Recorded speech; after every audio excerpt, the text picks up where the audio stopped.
Like a Cloud Over a Lake, from Defying Hitler by Sebastian Haffner, written in 1933 in exile in England. This is the story of a duel.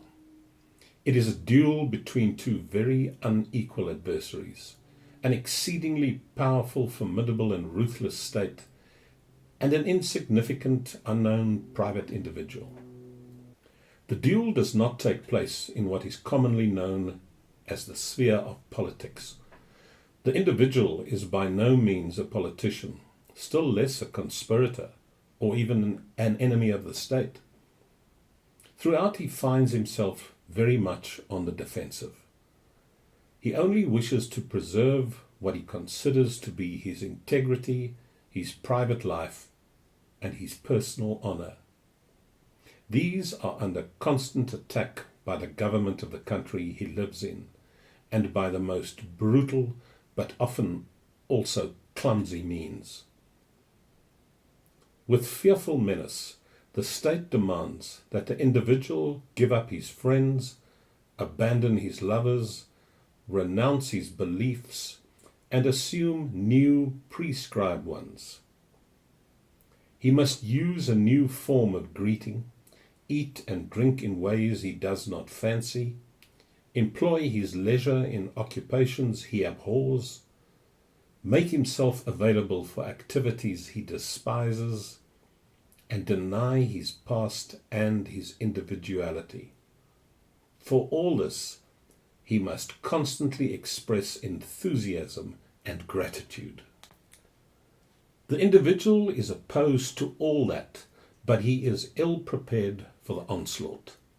He was not born a hero, still less a martyr. He is just an ordinary man with many weaknesses, having grown up in vulnerable times. He is nevertheless stubbornly antagonistic. So he enters into the duel without enthusiasm, shrugging his shoulders, but with a quiet determination not to yield. He is, of course, much weaker than his opponent, but rather more agile. You will see him duck and weave, dodge his foe and dart back, evading crushing blows by a whisker. You will have to admit that for someone who is neither a hero nor a martyr, he manages to put up a good fight.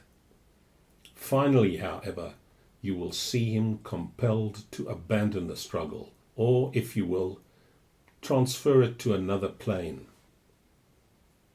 The state is the German Reich, and I am the individual. Our fight may be interesting to watch, like any fight.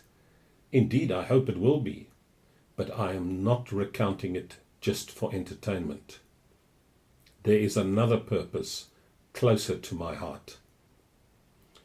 My private duel with the Third Reich is not an isolated encounter.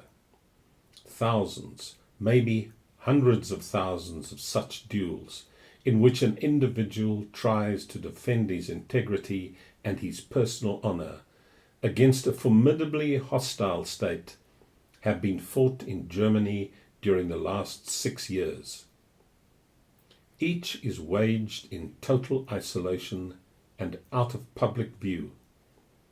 Many of the duelists, greater heroes or martyrs by nature, have taken the fight further than I, as far as the concentration camps or the gallows, and may perhaps be honored by a future monument.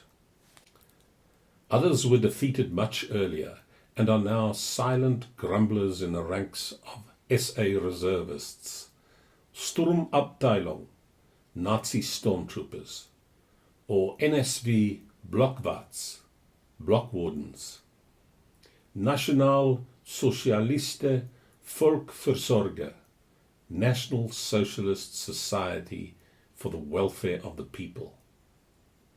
One might well consider my case as typical.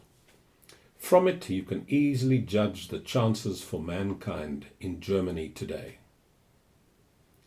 You will see that they are pretty slim. They need not have been quite so hopeless if the outside world had intervened. It is still in the world's interest, I believe, for these chances to be improved. It is too late to avoid a war, but it might shorten the war by a year or two. Those Germans of goodwill who are fighting to defend their private peace and their private liberty are fighting, without knowing it, for the peace and liberty of the whole world. Thus it seems worthwhile to me to draw the attention of the world to the unknown events inside Germany. The book will tell a story, not preach a sermon, but it has a moral which, like that other and greater theme in Elgar's Enigma variations, silently runs through and over the whole. I will not mind if, after reading the book, you forget all the adventures and incidents that I recount, but I would be pleased if you did not forget the underlying moral. Even before the totalitarian state advanced on me with threats and challenges and taught me what it meant to experience history in person, I had already lived through a fair number of historical events. All Europeans of the present generation can make that claim, and none more so than the Germans. Those events have naturally left their mark on me, as on all my compatriots.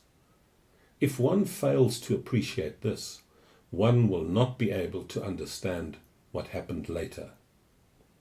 There is, however, an important difference between what happened before 1933 and what came afterwards. We watched the earlier events unfold. They occupied and excited us. Sometimes they even killed one or other of us or ruined him, but they did not confront us with ultimate decisions of conscience. Our innermost being remained untouched. We gained experience, acquired convictions, but remained basically the same people. However, no one who has, willingly or reluctantly, been caught up in the machine of the Third Reich can honestly say that of himself.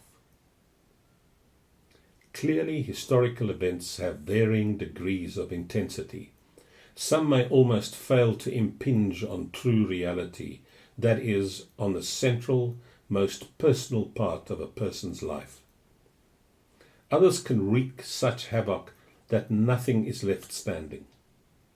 The usual way in which history is written fails to reveal this. 1890, Wilhelm II dismisses Bismarck. Certainly a key event in German history, but scarcely an event at all in the biography of any German outside its small circle of protagonists. Life went on as before. No family was torn apart, no friendship broke up, no one fled the country. Not even a rendezvous was missed or an opera performance cancelled. Those in love, whether happily or not, remained so. The poor remained poor and the rich rich. Now compare that with 1933. Hindenburg sends for Hitler. An earthquake shatters 66 million lives. Official academic history has, as I said, nothing to tell us about the differences in intensity of historical occurrences. To learn about that, you must read biographies, not those of statesmen, but the all too rare ones of unknown individuals. There you will see that one historical event passes over private, real lives of people like a cloud over a lake. Nothing stirs. There is only a fleeting shadow. Another event whips up the lake as if in a thunderstorm. For a while it is scarcely recognizable. A third may, perhaps, drain the lake completely. I believe that history is misunderstood if this aspect is forgotten, and it usually is forgotten. So before I reach my proper theme, let me tell you my version of 20 years of German history. The history of Germany as a part of my private story. It will not take long, and it will make what follows easier to understand. Besides, it may help us get to know each other a little better.